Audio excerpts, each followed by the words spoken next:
Welcome to the Assembling Inclusion podcast. On this show, we feature different programs, individuals, and initiatives focused on being more inclusive of individual needs. We invite you to learn right alongside us. If you want some additional resources or access to our courses, please visit our website or follow us on social media. But for right now, let's get right to the episode.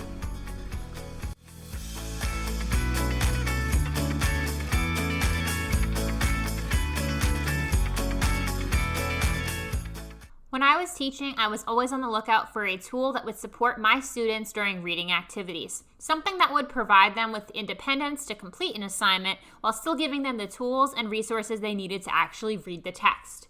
Well, today we're going to be talking about a tool that does exactly that. Clusive is a completely free, adaptable, and accessible web-based reader. This tool uses the principles of universal design for learning to help students grow in reading through features like reading choice, display options, text-to-speech, reflection, and progress monitoring. Clusive was developed by CAST, and today we're talking to the two people who worked with Clusive, Coucharine and Kristin Robinson. Definitely make sure you check out the show notes after you listen to this episode so you can try out Clusive for yourself, your children, or your students. So let's dive right in. Welcome back to the Assembling Inclusion podcast. Today we're talking to Coucharine. She is the Chief Research and Development Officer, and Kristin Robinson, who is the Senior Instructional Designer and Research Associate at CAST. They are both from specifically the Center on Inclusive Software and Learning at CAST, and we're going to talk today about Clusive, which is a free tool that customizes and adapts reading for any digital environment, and I'm so excited to hear more about it. So Tara and Kristin, thank you so much for joining us today. Thank you. So just to start off, so our listeners can get to know you a little bit, can you tell us a little bit about yourselves and your backgrounds and how you actually came to work at CAST? I'm Tara. Thank you so much for having us today. I've been at CAST for a year now in my role. Before coming to CAST, I was at OSEP, Office of Special Education Programs, as a federal program officer. So I got to know CAST very well. I've also been a preschool special educator, Head Start teacher, a K-5 resource teacher. So my heart really is in improving outcomes for all learners. And this is Kristin. And I came to CAST after having been a classroom teacher. I taught in K through 8, and I also taught at the undergraduate level. I'm going to answer you a little differently because I want to tell you what I do at CAST because I have the best job in the world. And I just want people to know that. I do instructional design and research. And what that means is I get to work with great people like Tara, who are researchers. I get to work with technologists. I get to work with designers. I get to make things and then bring them to classrooms and to teachers and learn how they're using what we've created and then take their feedback and their activities and bring it right back into what we make and how we revise it. So I get the best of both worlds of working with wonderful people every place that I go. Thank you so much, both of you, for sharing a little bit about your background and experiences. It sounds like it's a really great environment to work in general. And I've always heard such good things about CAST. Obviously, that was like a staple. Being a special education teacher, we always referred back to CAST for so many things. And so I was really excited when I came across Clusive, and I came from the language arts resource background. So I was like, oh, this would have been perfect for my students. So can you talk a little bit about the Clusive platform? Clusive is a free, flexible, adaptive environment that supports learners to access and interact with readings, engage and connect with content, utilizing different tools. It does this to promote engagement, learner agency, and learner self-awareness. And I'm going to let Kristin tell you a little bit more. Thanks, Tara. That sounds like a really soaring platform, and actually it is, but I'm going to make this a little more concrete for us. So what Clusive does is that it makes sure that anyone can get readings that are accessible for them. It comes with a starter library, but any user can bring in readings into Clusive. It makes recommendations for learners, but it also gives users the control of the tools so that they can make the choices and learn what works best for them. And teachers and parents can get data that can help them to further support their learners. It's a super powerful environment. And what we're really excited about is the fact that anybody can use it. It's available for people to try out as a guest right now, or if even better, actually, if they want to sign up to an account, because if you do get all the features and your settings are saved, they can go to the website. You can just go to clusive.cast.org and get started. Perfect. And I will make sure definitely to link that in the show notes so that everybody can click right on it. When I was digging around on the platform, to prepare for the interview, I was looking at all of the nice features that were embedded. I really thought this would have been so perfect for my students because it's so easy to bring into the classroom. Was there a specific inspiration behind the creation of it? I know that CAST does so many different things with supporting all learners. So what was the specific reason why they wanted to design an adaptive learning environment for learners digitally? Well, that's a really great question. I want to thank you for asking this, because really it was a convergence of events that came about. So first, CAST were the creators of the Universal Design for Learning guidelines and the framework. And so we have a long history of creating environments that first consider the barriers to learning, and then we design with accessibility in mind in order to reduce those barriers. So that's for all learners. And we do that from the very start, not as an add-on. So we have a long line of work in designing accessible learning environments, but we've usually created those around a specific group of texts. And I'm thinking Reader, that's now by Scholastic. That's an example of that kind of work. And research clearly shows that schools are increasingly relying on finding materials on the internet. While those materials, while available, and they may seem great, they're not accessible or usable for a diverse population of students a lot of the time. They actually present similar barriers to students that physical print materials do. They're not as flexible. Sometimes if they're a PDF that's an image, it can't be read by screen readers. They can't change font, letter spacing, and line focus is challenging sometimes. And also something that's kind of neat, because I was at OSEP before coming to CAST, is Clusive exists in response to a call from the Office of Special Education Programs, which is OSEP. They were asking for an open, accessible, and scaffolded learning tool, and they really wanted someone to build something that didn't exist in the open sphere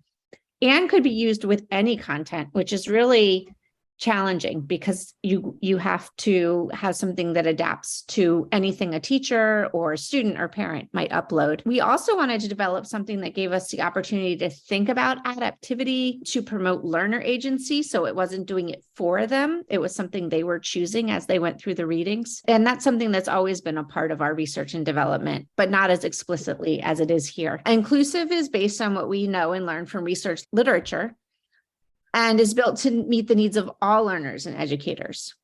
So we wanted it not to just to work with those typical kids in the classroom, but to really work with students who have diverse learning needs and need different pieces to help scaffold and support their learning. But we hope that this influences the educational technology field to consider and address accessibility from the start, not as an afterthought. And we are really excited about this work. That's awesome. I love that commitment to making sure that people are starting to do it beforehand instead of, like you had mentioned, an afterthought. I saw too much of that when I was in the classroom, like, oh yeah, like here's an article. And it's like, okay, but it's digital, but it's still not accessible. So it's great that this is openly available for people to take into consideration when they're creating an assignment or an activity for students. So you had mentioned that there are some articles and texts that are currently available on Clusive itself. How are those articles selected to be included on the platform? So this is Kristin, and I'm going to tackle that one. We started a library just as a starter library so people could have something to look at and try out the tools. The way we made the decision is we decided, okay, it needs to be public domain literature that's openly available and unlicensed. And that's a vast library already. So we needed to constrain it a little bit. And so we aligned what we brought into the library with national and state standards. So that means that part of the public library is stuff that's aligned with national and state standards that is also already in the public domain. So that's part of the starter library. But we also added things that are in the public domain that are of high interest. We dove into the SERP curriculum. So there's a lot of articles from Word Generation and the STARry curriculum. There's lots of stuff from the Library of Congress that's just really interesting history stuff. That's the public library as it exists right now.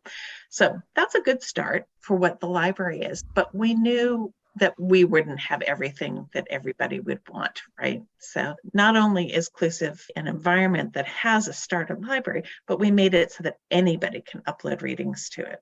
So teachers can add readings and share with classes. Kids can upload readings too. We've connected with other reading repositories, for example, Bookshare users. If anybody has a Bookshare account, and that's a student or an adult, Bookshare users are bringing in readings right now into Clusive and getting that benefit of all those adaptive, flexible features of Clusive with Bookshare's vast library. And those are things that are not in the public domain. So that's a real asset to be able to bring those in. In terms of what's in the library, we have our starter stuff, but as long as a document is in a compatible format, and that's an EPUB or a Microsoft Word docx format right now, it can be added to Clusive. So what's in the library is whatever you want to add to the library in addition to the public library. We think that's a really nice combination, makes it a very powerful environment. I love the Bookshare connection because my students all had Bookshare at one point in time. So that's great that they could bring that in. I love the fact that they can bring in their own articles too, because I mean, I was a middle school teacher. Yeah, they read what I told them to read, but also they had very strong opinions about what they wanted to read. So the fact that they can bring in their own resources is really fantastic. And it's empowering, and it's about learner agency too. It's not just the teacher that can bring something in and assign it. The kids can bring it in, or any user can bring it in themselves. Exactly. I love that fact that they can make that decision for themselves and it's supported by the platform. I appreciate that a lot. So I noticed that I was playing around with this. If I was a student, I was trying to act like my students. And when a student clicks on an article, there's like a just right challenge that pops up. Can you speak to that process and how that information is used into the like adaptability component of Clusive? To build an adaptive system, you have to gather baseline information about the learner. You have to know where they currently are in order to be able to meet their needs. So we wanted to collect that information in a way that was useful for the learner themselves and also for the teacher and for the system in a way that was transparent. This was a way to make the process clear and driven by the student to help promote learner agency. The student can opt out or adjust a word bank, for example. And of course, they can get a preview of words that are coming up in reading to help prep them for what to expect and what might be important, what vocabulary they'll be working with, etc. I will pass it over to Kristin to tell you a little bit more. So you might be asking, why do we focus on vocabulary? Because that's what we decided to do. We focused on vocabulary as the underpinning of the adaptive system because of the strong connection that exists between vocabulary knowledge, reading fluency, and reading comprehension. Students need to understand the meaning of critical words that they're reading in order to build comprehension. So getting a sense of where students are in terms of more common or less common words, that's why we made that the foundation. And doing this in this really transparent way. So it's not just the system that becomes aware or teachers that become aware, but the kids are aware of like, okay, where am I on these key words? The awareness of their own knowledge about themselves is being raised. So the information from that activity, those 5 words that you get a preview of when you're diving into any article, whether it's in the library, you've brought it in, works with any text that comes into Clusive. So that information from that activity informs Clusive's recommendations and customizations. It's a nice preview, but then that's kind of the engine of the adaptive system. So for example, if a text has multiple levels, and there are texts in Clusive that we've put into the library that have tiered levels, if multiple levels are available, then Clusive will recommend a version that provides what it's guessing based on the assessment that the kids have just done with that Just Right challenge and any other data, like if they've looked at other articles as well. It will provide a recommendation for the Just Right challenge level for that particular reader. If it's a text that doesn't have levels, that Just Right challenge informs the customized support. And currently that's the vocabulary highlights inclusive. So it will inform that customized support in the reading. For example, Clusive, if you say, I know this word and I use this word, Clusive won't highlight that word that the users already know because it doesn't need to. And it will highlight words that are in the same range as the words that are not known or little known to that particular reader. So it's adapting all the time based on the information that it's getting. I love that. I could have totally seen my students like clicking through, and they're pretty honest. Like, I have no idea what that word is. I've never seen it before. Or like, I use that every day. And I like the fact that it adjusts based on those answers. And then obviously the preview of it too. Like the students are seeing some of the vocab beforehand. As a teacher, I would have loved that because I was always looking for ways to see like what words don't my students know? Are we doing anything with like morphology and prefixes and bases that like maybe I could help them with that? So that's a great amount of data for the student and for the teacher too, that will really help inform instruction, which is really awesome. And it's in a really low stakes format, right? There's no right or wrong answers. It's just like, where are you right now? You're not going to be there forever. It's just like learning about yourself. And you know they're going to be changing and growing as you're interacting with them. Exactly. And even if you're clicking, I've never heard this word for every single one, the next time you won't be doing that because you'll have learned the word. So I think that's really great for students to be able to look at, to kind of self-evaluate and see where they are in, like you said, a low stakes kind of way. It's not a multiple choice, right or wrong. It's how do you feel based on what you see on this word, which is great. Yeah. So what other features are available to students as they're working through the articles? Like they're assigned the article, they've been through the Just Right challenge. What types of supports are actually there for them while they're reading? There are a lot of different features and supports available, but learners can choose the ones that benefit them so that it doesn't feel so overwhelming. So they don't have to click and use everything as they work with the text. They sort of have that self-selection. We included some features that are already well known. So we have things like text to speech, display options, because we know that they're important and impactful for all learners. And we've also included some less common features that research also confirms to be effective for engagement and for comprehension. Those tools are things like highlights, annotations. We have choices for showing different vocabulary words, which Kristin just talked about, rating the vocabulary words when they're looked up, and the choice to show or mute animations so that if for some kids that get overstimulated, they don't have to have that going on all the time. If you don't like animations, if they're distracting, I know I turn off the animations. That's a preference of mine. But I'd like to add a little bit more to this because we've also included some more novel features, things that are less seen in reading environments, but that can reduce barriers and make text more engaging and accessible for readers. For example, students can choose reading levels for some texts. They can do activities that personalize highlighted vocabulary words. They can get text transformed in a number of different ways. They can get it transformed into a translated version of the language of their choice. They can get it simplified, or they can get a version with picture equivalents for keywords. So students can record how a reading made them feel. First with a word selection, and that's kind of an appraisal of how I'm feeling right now as I've been reading this article.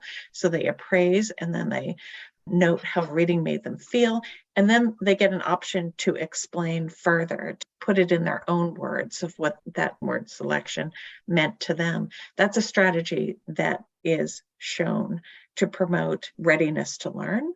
It promotes reflection skills, and it actually promotes reading comprehension. I think the combination of both of those things is great. The built-in supports, obviously, that's huge. And then having those opportunities for extension and practice as well. So I like that there's kind of the fusion of all of those things together going on with Inclusive. I think that's something that would be really helpful for students to have access to.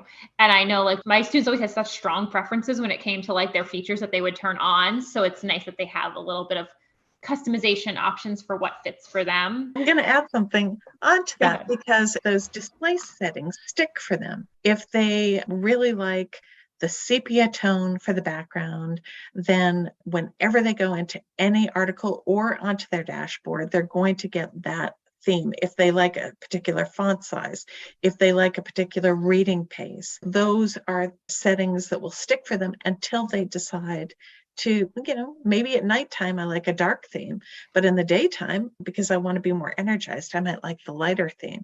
They can make those choices and they become more aware of themselves and what works for them.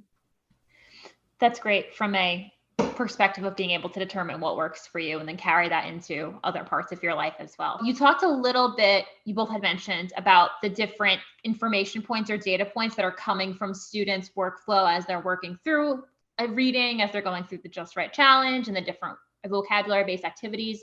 So how does that information help to adapt like future instruction for them? Like, how does it help them? How does it help the teacher inform their instruction? This is Kristin. I'm going to take that one on.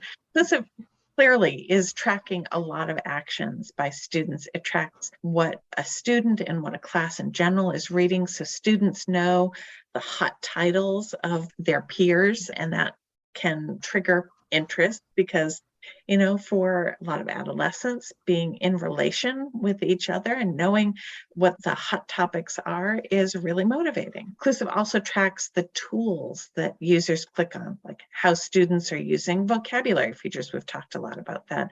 So it tracks the word lookup, not just the cued vocabulary words, but every word. Like anytime a kid will look up a word, it's tracked and it goes into the database. It tracks students' ratings of vocabulary knowledge, so their initial ratings, but that if they go into the word bank and they change the ratings, it tracks that as well. That activity informs the recommended levels that we've mentioned before, and also the vocabulary words that are subsequently highlighted in reading. So it's going to adapt based on what kids are telling us through their activities.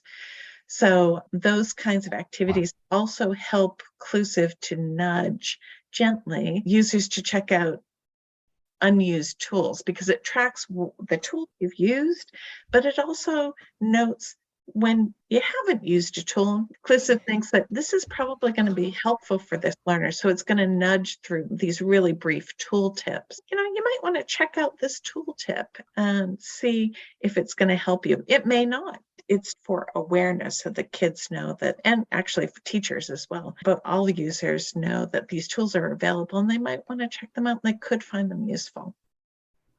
Thanks, Kristin. And I'm going to add a few more things. Kristin's already told you a whole bunch, but Clusive also tracks how students are changing reading levels. It tracks their reaction responses, the comprehension questions and their answers to those questions, the amount of time they spend in readings, words looked up. And what's unique about this is all of these things are tracked to give teachers just-in-time data, so that they know what's happening in their classes and they know what individual students are doing. And then the information can help teachers adapt and adjust their instruction moving forward.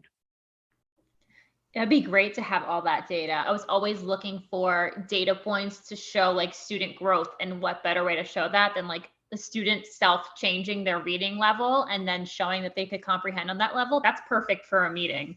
Like I could see like a student going into their IEP meeting and saying, oh, here's when I changed because this was too easy. I bumped up this level and this is my progress. And like, that's great from the teacher and from the student to be able to go into a meeting and say that. I love data and having any kind of data. So that's great. What other capabilities are possible for teachers within Clusive data?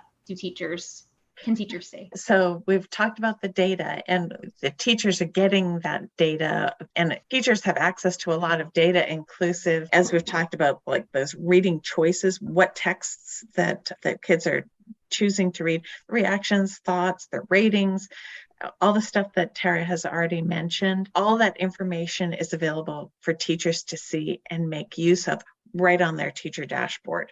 So they go to the dashboard, they get an overview. It's not overwhelming because you get the overview of the class and what's happening, and then you can drill in and see specifics on individual students and individual texts. But in addition to getting that data, like what do you do with it, right? So one of the things that teachers can do inclusive is they can customize any text that is in the library or that they bring into their own library. So customizing options are in identifying the vocabulary that teachers want highlighted for students. For you, for example, Katie, you mentioned root words and Oh yeah, if we're doing specific like prefixes, bases, yeah. and you could select those words. If they appear in a text, you could select those words so that those are the words that are highlighted.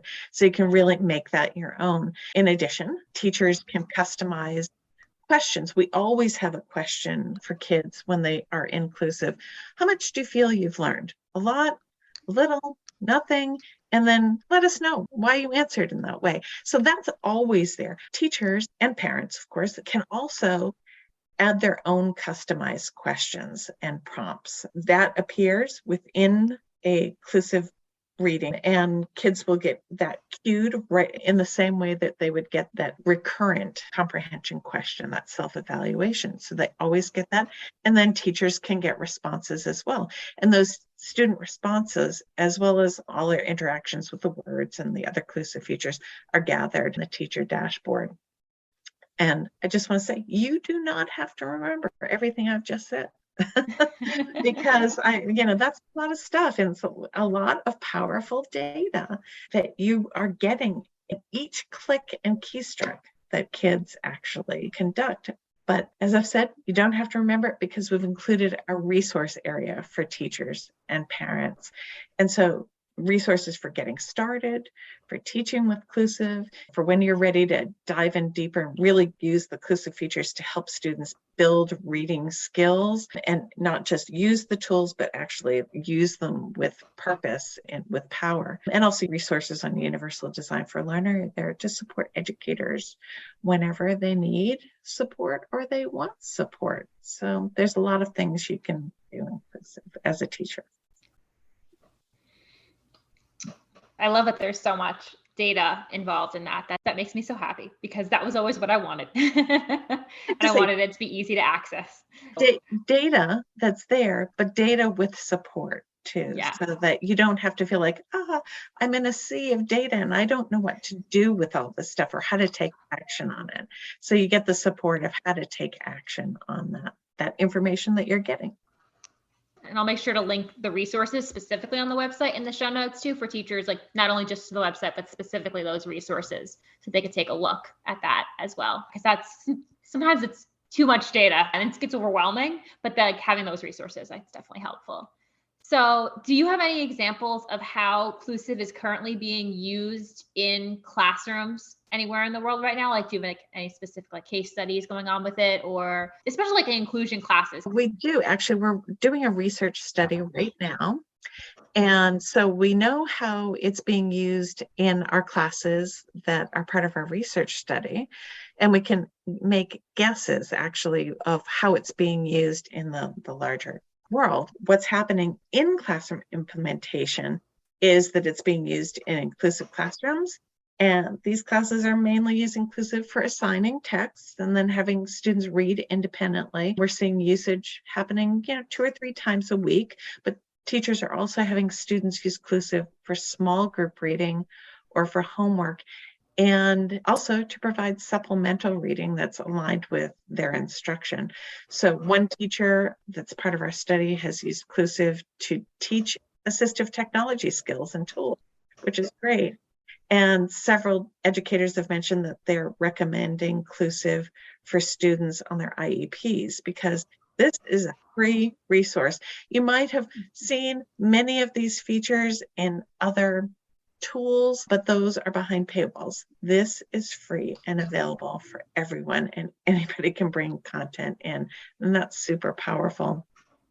But mainly the purpose is that teachers are most often using Clusive in order to improve student reading comprehension and build vocabulary. And Katie, you asked about a case story and some different examples. So I'm just going to share a couple overall successes. And Kristin actually has a great story she wants to share with us. So a few of the pieces just that we know and that we are excited about is lots of people are uploading Bookshare books. And that is just fantastic. And it's able to bring those books to a lot more students. People are uploading curriculum and we know students are reading more. Our public library with Inclusive that currently exists is being used actively. Clusive is being used by inclusive and special education classrooms. It's used for classroom and independent learning. And it's not just for K-12. It also could support early learners, higher education, professional learning, workforce development. So there's a lot of space for where it can continue to grow and be successful. And actually, we're seeing evidence. We don't know who is using it, but we can see what books they're bringing in. And we're seeing trade books. We're seeing higher education books. We're seeing professional learning books that are being brought in and used. So it's in a group setting. And so that's really exciting. That's not a population that we had particularly been going after, but the point is like this is a really flexible environment that you can really do anything you want to with it, and it doesn't have to be just for middle school kids. That's great that it like really fluctuates with how many people could use it. I was thinking that is a really great higher ed tool. Like so many students go into college and then whether they have the extension of their IEP available to them still, they might not. So then at least they have the resource they were using that they could continue to use in college or in a trade. I always think about like some of my students who were going into trades and the reading they had to do, like they were great with their hands, but the reading they still needed support. So that's something they could upload their own materials into and still continue to use because they're used to it from school and they could carry it into higher ed, trade school, job, whatever they had after secondary. Absolutely. You know, it shouldn't be that having support should end when you graduate from high school, and having this available support when you choose to bring in any kind of text into it makes higher education available to everyone. Definitely. I definitely could see that. So you talked a little bit about some of the case studies, the stories, but what other successes has Clusive had? We've got so much feedback from teachers and educators, and at conferences, people are looking and saying, wow, this is a game changer. And why doesn't every school have this? It's so great to hear that the need has always been there, but that there's a tool that is within the grasp of everybody. It's a matter of justice, you know, to be able to have this. So that's inspirational for us. I just want to share a story, and this is much more concrete, but to me, this captures exactly why we have done this work. So this is about a particular student. His name is Reed. So Reed is a recent high school graduate. He has severe dyslexia, and his dyslexia was so severe that he was considered essentially blind because he couldn't decode pages. Through high school, he had a one-on-one aide. And I just want to pause, like you're a high school kid and you have a one-on-one aide your entire time through high school. Can you imagine what that is like for a learner? No autonomy, no sense of competence, no sense of belonging with his classmates because he always has this aide with him. He was alone, and his plans after high school were to get a job, any job, because he's done with school, right? Shortly after graduation, somebody who was working with us, a Clusive team member, showed Clusive to Reed. And, she just, opened it up, showed him a few things. And then he went to the computer, he explored some of the settings, he explored the features, and he just looked up and he looked at this colleague of ours and he said, if I had had this in school, this would have made such a difference. I could have done this. I could have understood. I could have read this. Those are his words. Now, that's great, but that's not the end of the story because that encounter with Clusive turned out to be life-changing for this kid. Reed started uploading materials into Clusive, and he saw that he actually could do this himself. So he changed his plans. Now he is going to college and he's working toward an associate's degree. And his plan is to go on and get a 4-year degree in forestry and environmental studies. And you know what? He'll be able to do it because right now he's got an A average in college. And we heard this story from the follow-up. His grandmother came up to me. I didn't know her. And she said, "Did you work on Clusive?" I said, "Yes." And she said, "That has changed the course of his life." Wow. It's life-changing. And that's somebody who sought me out to tell me what an impact an environment like this could have or had on her grandchild. And to know that this is the impact that this has made, I think that's the biggest kind of success you can possibly have in an environment like this. And it's why we do what we do every day.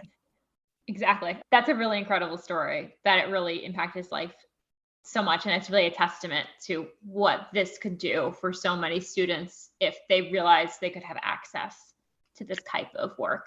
Well, and we've had other parents say to us, "My kid is having conversations with me about reading now, and they've never done that before."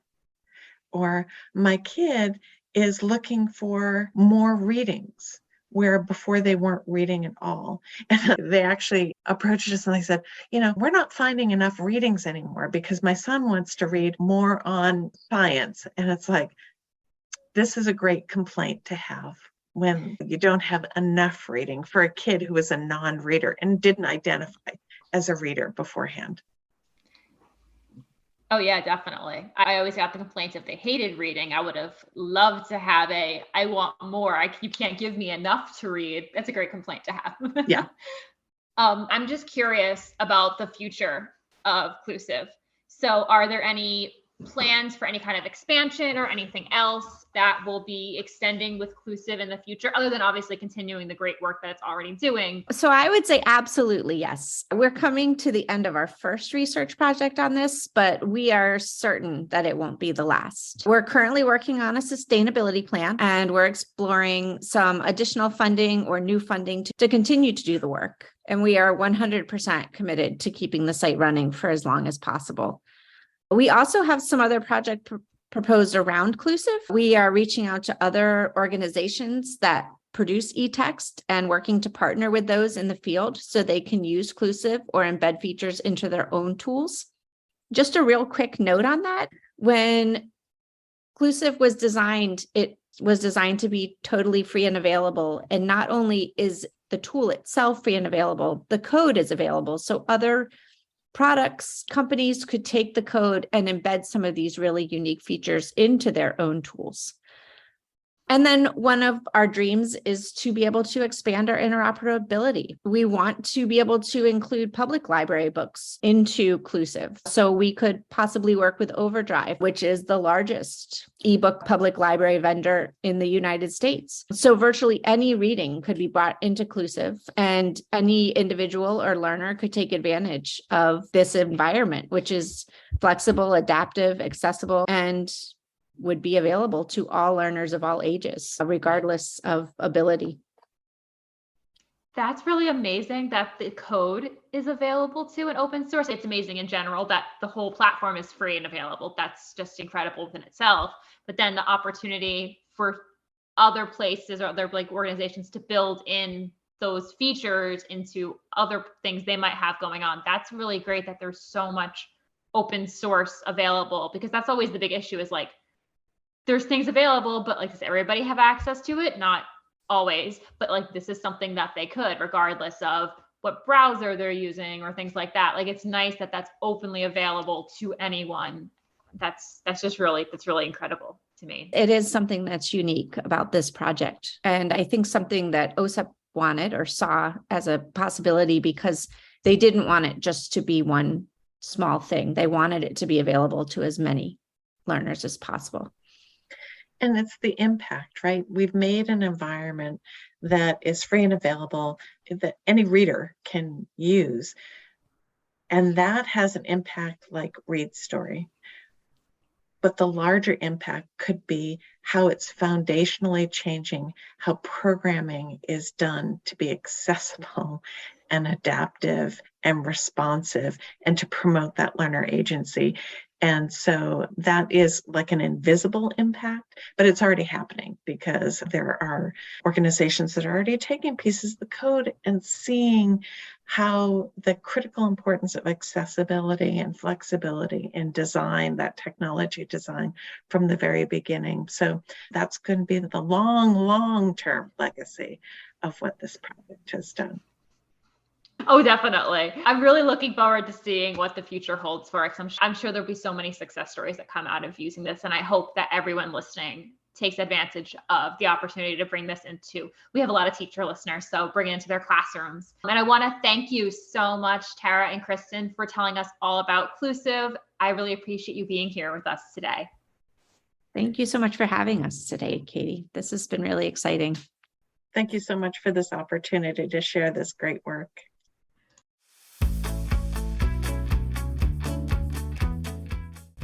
Thanks for listening to this episode of the Assembling Inclusion podcast. I hope the information in this episode taught you something new, gave you a new idea, or showcased a new perspective. If you liked the episode, feel free to leave us a review or comment. If you have a recommendation for an individual or an organization who would make a great guest, you can message us on Twitter or Instagram, or send us an email at assemblinginclusion@gmail.com. See you next time.